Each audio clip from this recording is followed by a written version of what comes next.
जय हिंद दोस्तों। आज हम सेट नंबर 15 की ओर हैं, जिसमें हम 20 प्रश्नों की श्रृंखला लाते हैं और निश्चित रूप से आपके लिए उपयोगी साबित हो रहा होगा और होगा भी। चलते हैं क्वेश्चन नंबर 1 की ओर।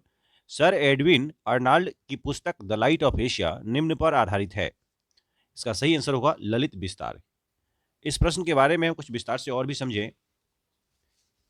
सर एडविन अर्नाल्ड की पुस्तक the light of Asia Lalit विस्तार पर आधारित है। भगवान बुद्ध को द लाइट ऑफ एशिया कहा जाता है। भगवान बुद्ध का शांति नाम ही प्रकाश पुंज है। तो इतनी सारी जानकारी इस प्रश्न से संबंधित रख सकते हैं। क्वेश्चन नंबर 2 की ओर है।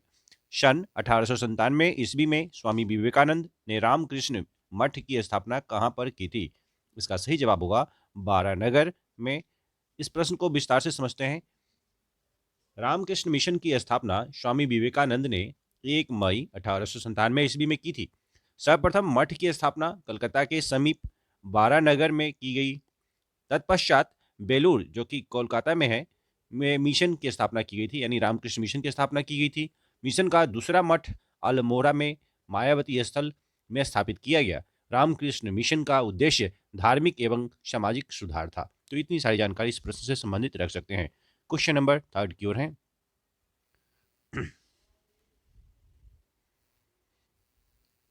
द बंगाली समाचार पत्र का प्रकाशन किसने प्रारंभ किया था।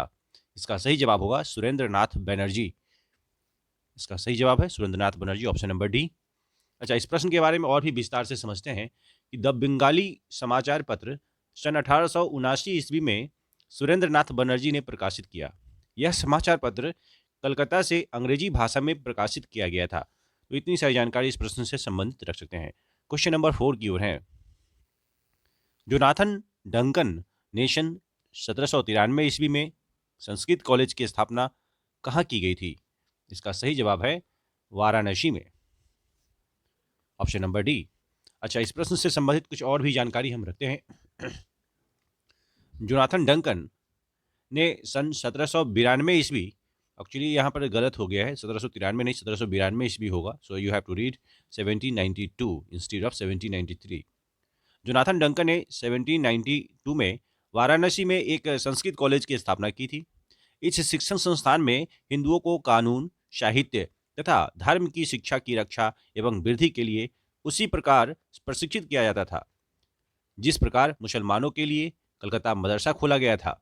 विशेष रूप से इसका उद्देश्य यूरोपीय न्यायाधीशों के लिए हिंदू सहायकों का प्रबंध करना था। तो इतनी सारी जानकारी इस प्रश्न से संबंधित रख सकते हैं। क्वेश्चन नंबर 5 की ओर है। भारत में स्त्रियों की शिक्षा की अनुमति किसने दी थी। सही आंसर होगा डलहौजी ने, ऑप्शन नंबर ए, जो कि राइट है। अच्छा, इस प्रश्न से संबंधित और भी जानकारी। भारत में स्त्रियों की शिक्षा की अनुमति गवर्नर जनरल लॉर्ड डलहौजी ने दी थी। ध्यातव्य है कि चार्ल्स वुड डिस्पैच 1854 के समय में आया था। तो यह भी इससे संबंधित है, याद रखिएगा। क्वेश्चन नंबर 6 की ओर है अब। केशव चंद्र सेन के बारे में कौन से तथ्य सही हैं। वह सन 1857 ईस्वी में ब्रह्म समाज के सदस्य बने थे।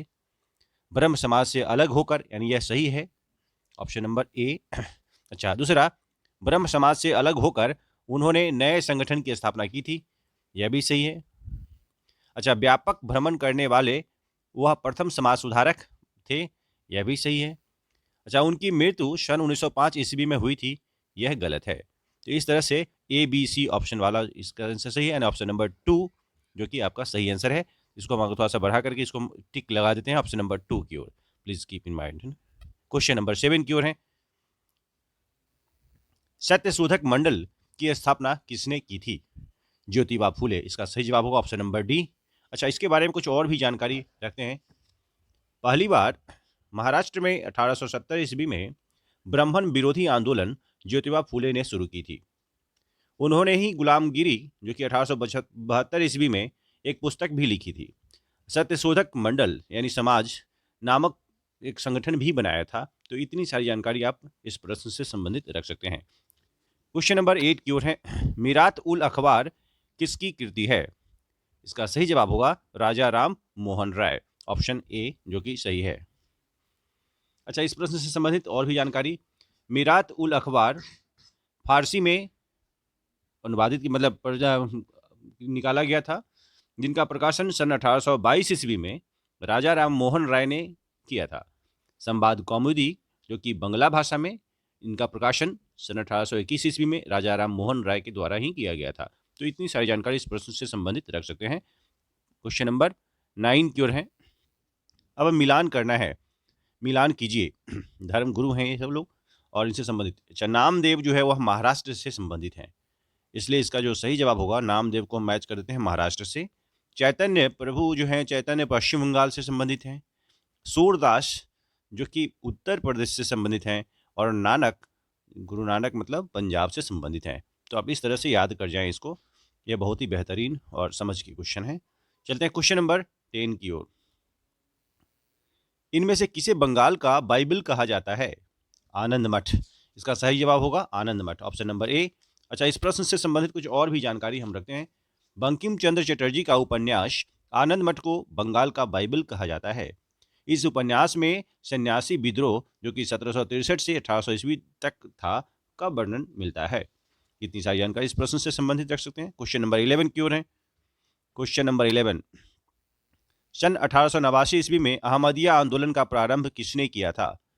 इसका सही जवाब होगा मिर्जा गुलाम अहमद ने, ऑप्शन नंबर सी। इस प्रश्न से संबंधित कुछ और भी जानकारी हम रखते हैं। अहमदिया आंदोलन 19वीं शताब्दी का एक प्रसिद्ध मुस्लिम आंदोलन था। इसके प्रवर्तक मिर्जा गुलाम अहमद थे। यह आंदोलन पंजाब के गुरदासपुर जिले के अंतर्गत कादिया नगर से शुरू हुआ था। मिर्जा साहिब ने अपने सिद्धांतों को अपनी पुस्तक बहरीन ए अहमदिया, जो कि 1880 ईस्वी में प्रकाशित हुआ था, में व्याख्या किया था। तो इतनी सारी जानकारी इस प्रश्न से संबंधित रख सकते हैं। प्रश्न संख्या 12 की ओर है। पंजाब हिंदू सभा की स्थापना किसने की थी? इसका सही जवाब होगा UN मुखर्जी और लालचंद्र दोनों ने की थी, इसलिए इसका ऑप्शन नंबर ए और बी दोनों सही है। इसमें दोनों पे टिक लगा देता हूँ। इसमें सही आंसर हुआ ऑप्शन नंबर सी। तो इस प्रश्न से संबंधित कुछ और भी जानकारी हम रखते हैं। पंजाब हिंदू सभा की स्थापना सन 1909 ईस्वी में UN मुखर्जी और लालचंद ने किया था। लालचंद ने हिंदू हितों पर बल दिया और हिंदुओं के में पृथकतावाद की प्रवृत्ति को प्रोत्साहित भी किया था। सन 1915 ईस्वी में हिंदू महासभा की स्थापना के बाद वे उससे सक्रिय रूप से जुड़े रहे। ये लाला लाजपत राय के निकट सहयोगी भी थे। इतनी सारी जानकारी इस प्रश्न से संबंधित रख सकते हैं। प्रश्न संख्या 13 की ओर है। कपिल राज सम्मेलन का संबंध किस आंदोलन से है? इसका सही जवाब होगा Bardoli Satyagraha, option number D. अच्छा, इस प्रश्न से संबंधित कुछ और भी जानकारी रखते हैं। हाली पद्धति, जो कि बंधुआ मजदूर एवं बंधुआ मजदूरी से संबंधित है। इस संबंध में याद रखिएगा, इस संबंध में इस बारदोली क्षेत्र में कपिल राज जनजाति के लोगों को उच्च जातियों के यहाँ पुश्तैनी मजदूर के रूप में कार्य करना होता था। कपिल राजियों को गांधी जी ने रानी पराज यानी बनवासी की उपाधि भी दी थी। तो इतनी सारी जानकारी इससे संबंधित रख सकते हैं। क्वेश्चन नंबर 14 की ओर है। यंग इंडिया नामक समाचार पत्र का संपादन किया था, किसने किया था? महात्मा गांधी ने। इसका सही जवाब होगा ऑप्शन नंबर ए। अच्छा, इस प्रश्न से संबंधित कुछ और भी जानकारी आप रख सकते हैं। यंग इंडिया समाचार पत्र का संपादन महात्मा गांधी ने किया था। अच्छा, और यह भी ज्ञात है कि महात्मा गांधी की आत्मकथा मेरे सत्य के प्रयोग, माई एक्सपेरिमेंट विथ ट्रूथ, यह बहुत ही महत्वपूर्ण है, इसलिए इसको भी याद रखिए। क्वेश्चन नंबर 15 की ओर है। निम्नलिखित में से कौन सा विकल्प बढ़ते क्रम में सत्य है? इसका सही जवाब होगा, अच्छा, इसमें आपको याद रख लेना है कौन सा कब हुआ था, इसलिए इसको याद रख लेना है कि लखनऊ समझौता। देखिए, लखनऊ समझौता कब हुआ था? 1916 में। जब मैं इसको थोड़ा सा लिख देता हूँ, 1916 सपोज कि 1916 में। दूसरा है चंपारण सत्याग्रह, 1917 में हुआ था। 1917 है, 1917। अच्छा, असहयोग आंदोलन 1920, वेरी गुड, 1920 लगातार ही है। तो इस तरह से आप देख रहे हैं कि 16, 17, 20 और सविनय अवज्ञा आंदोलन 1930 में हुआ था। इस तरह से ऑप्शन ए जो है वह बिल्कुल राइट है, तो इसको सही जवाब के रूप में एक में काउंट करें। क्वेश्चन नंबर 16 की ओर है। नीचे दो वक्तव्य दिए गए हैं, जिनमें से एक को कथन ए और दूसरे को कारण कहा गया है। अच्छा, कथन को पढ़ते हैं। गदर पार्टी की स्थापना लाला हरदयाल ने सन 1913 में की थी। सही जवाब है ना, इसका मतलब ऑप्शन ए कथन सही है। अच्छा, दूसरा चीज है कि कारण, उसका उद्देश्य भारत में लोकतांत्रिक राज्य की स्थापना करना था। इसमें सभी संप्रदायों का प्रतिनिधि सरकार हो, यानी यह भी सही है। ऑप्शन नंबर, यानी कथन और कारण दोनों सही है, इसलिए इसका सही जवाब होगा, ऑप्शन देख लेते हैं, ई और आर दोनों सही है, यानी ऑप्शन नंबर 3 आर ए की सही व्याख्या करता है। इसका सही जवाब होगा ऑप्शन नंबर 3। इस तरह के प्रश्न आजकल बहुत आया करते हैं, इसलिए थोड़ा सा इसी तरह के प्रश्न का अभ्यास करें, निश्चित रूप से आपके लिए सहयोगी साबित होगा। क्वेश्चन नंबर 17 की ओर है। किस गोलमेज सम्मेलन में गांधी जी ने पहली बार भाग लिया था? इसका सही जवाब होगा गोलमेज सम्मेलन द्वितीय में भाग लिया था, ऑप्शन नंबर बी। अच्छा, इस प्रश्न से संबंधित कुछ और भी जानकारी रखिए। सन 1931 ईस्वी में गांधी इरविन समझौता हुआ था, जिसके फलस्वरूप 1931 में ही द्वितीय गोलमेज सम्मेलन में गांधी जी ने भाग भी लिया, परंतु इस सम्मेलन में कोई समझौता नहीं हो सका था। तो इतनी सारी जानकारी इस प्रश्न से संबंधित रख सकते हैं। क्वेश्चन नंबर 18 की ओर है। मुंबई में नौसैनिक विद्रोह कब गठित हुआ? इसका सही जवाब होगा फरवरी सन 1946 ईस्वी में, ऑप्शन नंबर ए सही है। अच्छा, इस प्रश्न से संबंधित कुछ और भी जानकारी रखिए कि बंबई में नौसेना विद्रोह यानी 18 फरवरी 1946 को हुआ। तलवार नामक जलपोत पर खराब खाना परोसे जाने के कारण भारतीय नौसैनिकों ने यह विद्रोह किया था। इतनी सारी जानकारी इस प्रश्न से संबंधित रख सकते हैं। क्वेश्चन नंबर 19 की ओर है। गीता रहस्य पुस्तक किसने लिखी?